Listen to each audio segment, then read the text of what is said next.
appropriate Justice Department regulations and did things according to DOJ rules. Judge Andrew Napolitano is our Fox News senior judicial analyst. Your take on it, Judge? Well, he has a lot of questions to answer. He shouldn't have been giving the press conference because he recused himself from the case and he wasn't able to answer the poignant questions. Well, it was on another matter, and he got questioned about this, of course, right at the end. Right. It just happened to follow Jay Carney's press conference in which he couldn't talk about the AP story.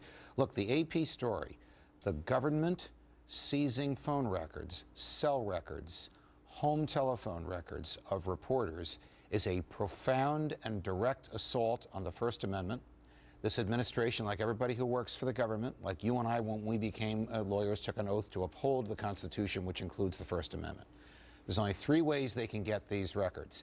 They can have a grand jury subpoena them, in which case the subpoenaing entity, the U.S. attorney who presents the case to the grand jury, has to tell the person, we are going for your records. They're not in your custody. Hello, AP? Correct. We're going to go get your phone records. These records are in the custody of Verizon or whoever it may be, so we're not worried about you destroying them, but you have a right to challenge the subpoena. They didn't do it. Correct. Or they can go to a judge, present evidence of probable cause of crime, and get a search warrant, in which case they don't have to tell the AP. They just show up at Verizon's office or whoever the carrier is and get the phone records. There's an exception, though, to having to tell them when national security would be at risk at telling them. Yes. They claim that this was the case. Even though the AP was reporting on something that had happened months and months and months earlier, they claimed if they told the AP they were doing this, national security would be at risk. Here's why they can't have it both ways, because the third way that they can get these records is a national security letter. Basically,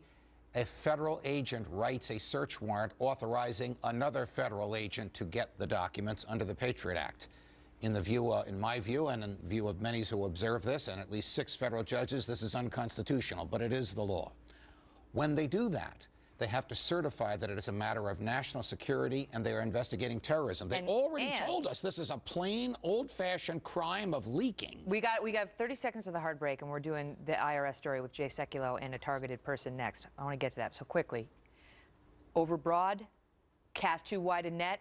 Even if they could do it, was it done improperly? It was absolutely done improperly. They didn't follow any one of the 3 ways that they could do it under the law. They violated the most core protected rights under the Constitution, freedom of speech. Unbelievable. We had the president mocking people who are afraid of tyranny in this country recently. Jay Sekulow next with the IRS story. The Great Outdoors.